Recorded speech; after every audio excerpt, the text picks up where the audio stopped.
आप आदिवासियों को नेतृत्व दीजिए, आप उनको आगे खड़ा कीजिए मुख्य धारा में लाकर, आप उनके पीछे खड़े होइए और उनसे पूछो काम कैसे करना है हमको। ये रोड कहाँ से निकलेगा वो आदिवासी बताएगा, उसे ज़्यादा बेहतर पता है, क्योंकि वो उन क्षेत्रों में आपसे हजारों साल पहले से रहता आ रहा है। आप उससे पूछिए स्कूल कहाँ बनाना है आपको, आप उससे पूछिए कि हॉस्पिटल कहाँ बनेगा आपके लिए, आप उससे पूछ के काम कीजिए, आप उसको नेतृत्व दीजिए, आप उसके पीछे खड़े होकर अपने जो भी विचार हैं उसकी सहमति से लीजिए, जबरदस्ती नहीं। आदिवासी कभी भी जबरदस्ती स्वीकार नहीं करता। आप हड़प्पा सिविलाइजेशन से लेकर 1947 के संघर्ष में देख लीजिए, अंग्रेजों के विरुद्ध क्या लड़ाई की।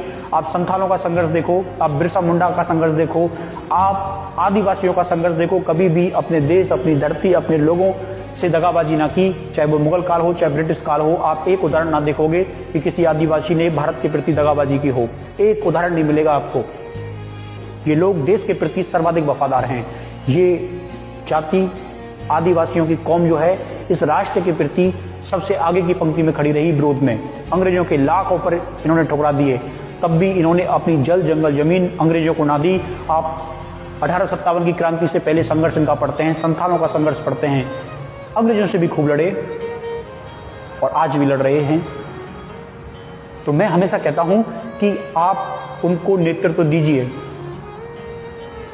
इस देश में सभी को साथ लेकर चलने की जरूरत है। किसी भी विचारधारा को जबरदस्ती बंदूक के दम पर कुचलना सार्थक नहीं है। आदिवासी इस देश की पहचान है, वो मूल निवासी हैं इस देश के। उनसे बेहतर इस देश को कोई नहीं जानता। जब तुम ना थे तो उन लोगों ने ही इस देश को पाल पोस कर हजारों लाखों सालों तक जीवित रखा, इस संस्कृति को जीवित रखा, इस अहिंसा के सिद्धांत को जीवित रखा, उस वफादारी को जीवित रखा जो आज नई नस्लें अपने साथ लेकर बड़ी हो रही हैं। तो आदिवासी इस देश के मूल निवासी हैं, चाहे वो राजस्थान में हो, चाहे मध्य प्रदेश में हो, चाहे यूपी में हो, चाहे छत्तीसगढ़, चाहे झारखंड, चाहे तेलंगाना, या देश के किसी भी कोने में हो।